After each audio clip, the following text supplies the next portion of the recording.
Imagine that this folder is a dimensional plane. Now, assuming that it is no height and no depth, what would this mean?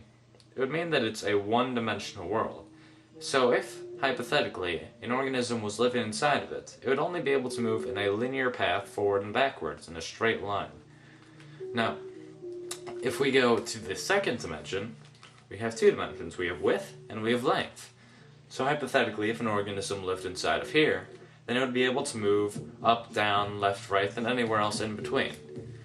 And a two-dimensional world is comprised of an infinite series of one-dimensional worlds stacked upon each other.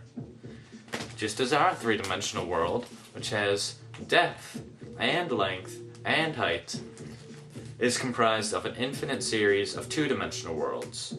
So, now that I have stacked many folders upon each other, we have three dimensions. We have depth, we have length, and we have width.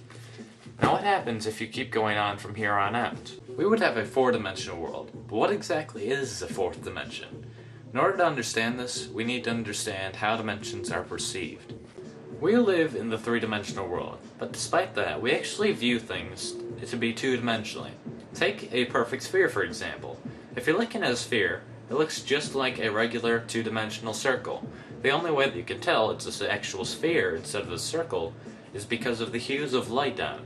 So just like in a two-dimensional world, if a organism in the two-dimensional world was looking upon a circle, the light would make it appear to be lighter at one end and darker in the middle.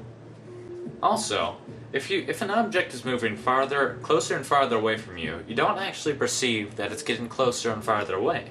You see that it's getting smaller or larger, and then you assume that it's getting either farther away or closer. But let's say that an object was to grow in perfect equilibrium, so that it was growing at the same speed that it was shrinking as you move it farther away. Then you would not be able to tell, without any lights or if there were details on the object, that it's moving or growing at all. You may have assumed that since we perceive things to be in two dimensions, that a two-dimensional organism would see in one dimension.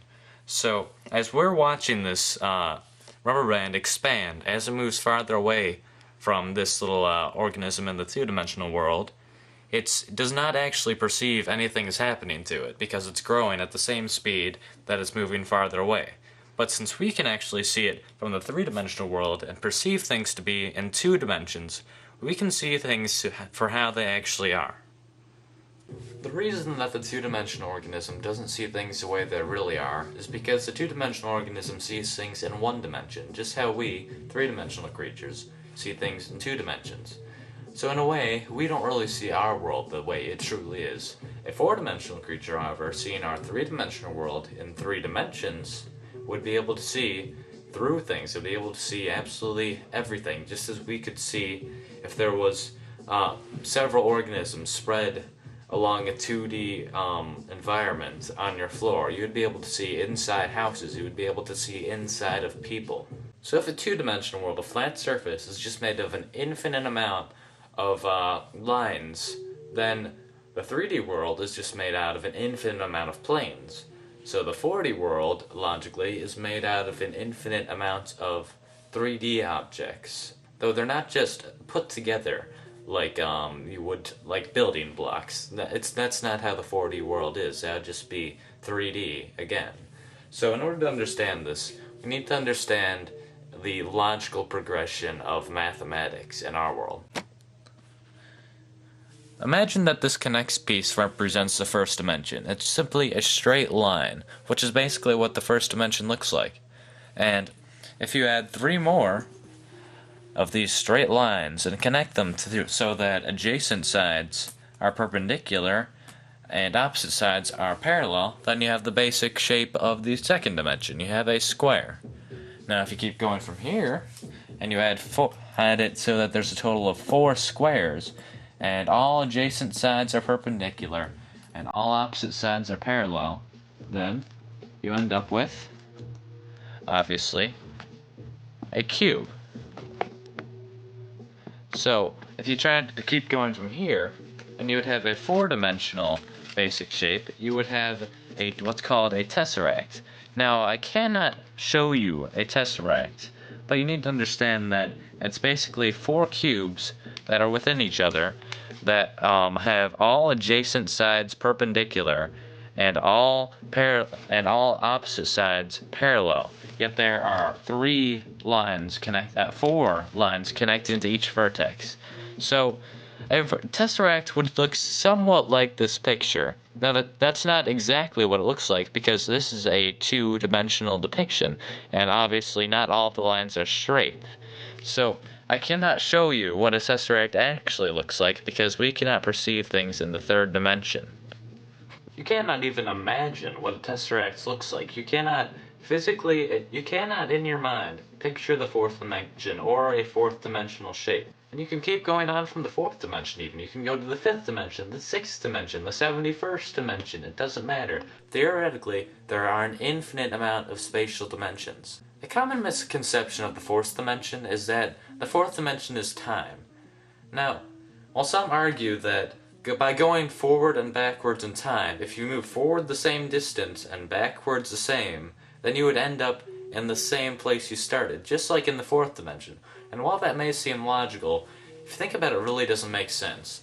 If you imply that the 4th dimension is actually time, well, first of all, time is not spatial. There's a difference between space and time, quite obviously.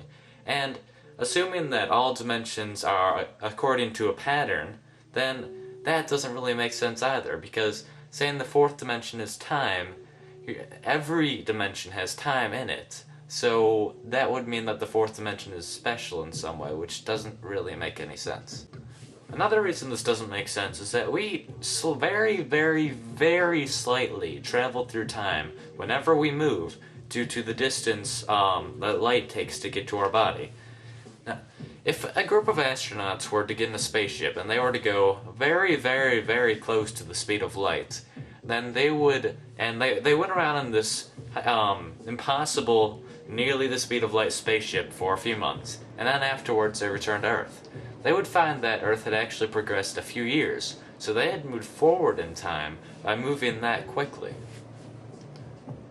Another interesting concept involving the 4th dimension is that many physicists and even mathematicians may say that the dimensions are very, very slightly curved, because if you really think about it, nothing can be truly, absolutely infinite.